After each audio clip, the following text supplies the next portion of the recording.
Well, ho ho motherfucking ho again. Where the camera is, you can't really see my awesome Santa suit. So it's just going to be you taking my word that my Santa suit's pretty damn awesome. Anyway, today we are drinking a beer that was brought here by Colgate right before he left. It was brought to him by one of his friends that moved back home from Calgary. So this is from the Wild Rose Brewing Company, which is a brewery in Calgary that I hear a lot about. Wild Rose IPA. So it is 6% alcohol by volume. It is just your average IPA. Let's pop her open. Let's throw this cap over here. If you're wondering what I'm using the Carlsberg credit card opener. So it would fit in your wallet in a credit card slot. And yeah, then you'd always have an opener on you. Let us pour the Wild Rose IPA into the left field glass, shall we?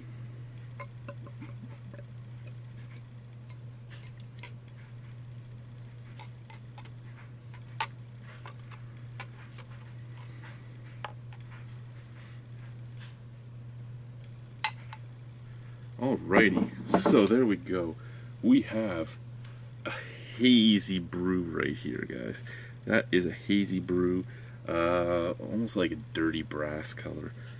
It says it's supposed to be copper. I could see copper too, but copper's usually shinier than that. Maybe dull, rusting copper, oxidizing copper. Beautiful head, very white. Smell.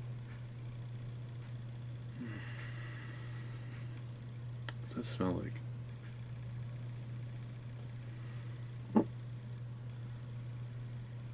Bug spray. It smells like bug spray. And I know, what flower was that? It was in the Hellraiser, no, not the Hellraiser, the Grim Reaper Black Widow chocolate,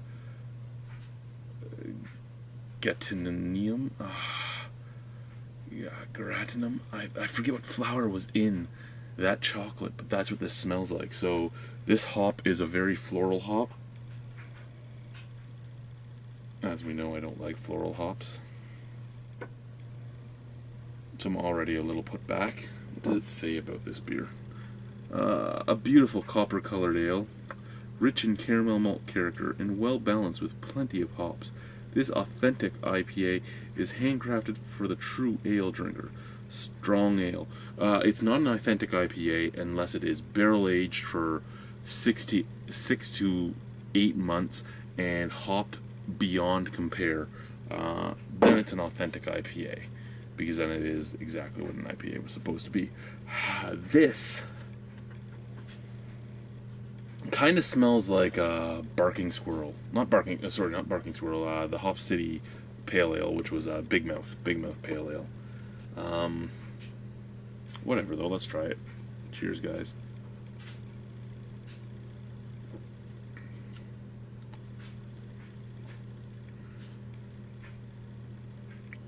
It's just a pale ale. I mean, it says it's an IPA. I don't even think it would be an IPA. I think it would be more exactly like I just said, just a pale ale.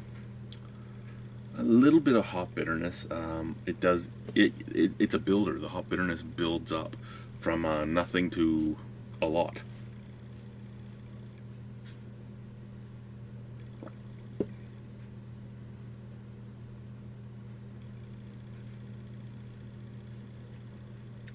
Not 100% sure how I feel about this, in all honesty.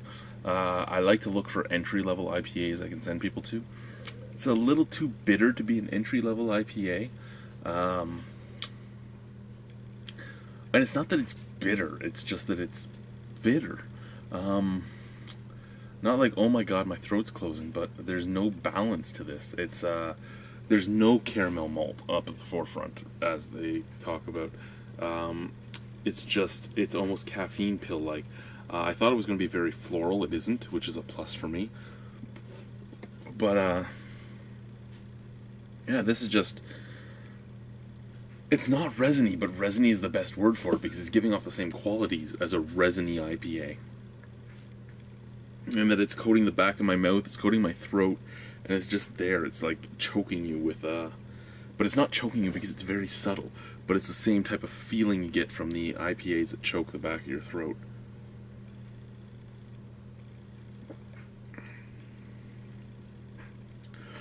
Very light-bodied. Reminds me a lot of an adjunct lager body-wise.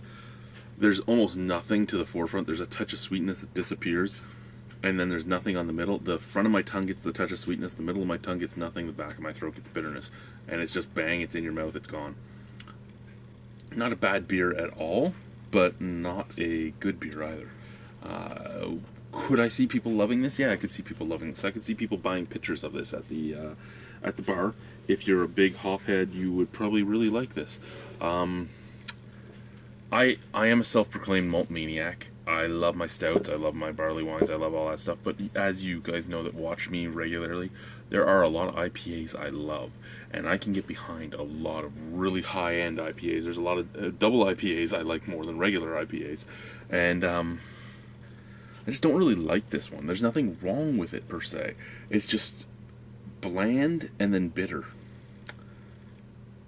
I would rather drink the one-hop ales from Keith's. I would rather drink a Big Mouth Pale Ale from Hop City, which is Moosehead. I would rather drink a Belgian IPA from Shock Top or from Blue Moon. This just, for the price you would pay for a craft beer, this just isn't worth it. It's not there. It's not a bad beer. Again, not a bad beer. I love how I have to reiterate this stuff because people get angry at me and troll me out because I have a different opinion than them. It's not a bad beer. It's just not a beer for me. It's not something I would go out and buy. It's not something I could even rate highly. If this was in a beer competition I was judging, it's not even something I could rate highly because it's not hitting the points properly. But again, not a bad beer. I would give this a... one second, let's finish it and see.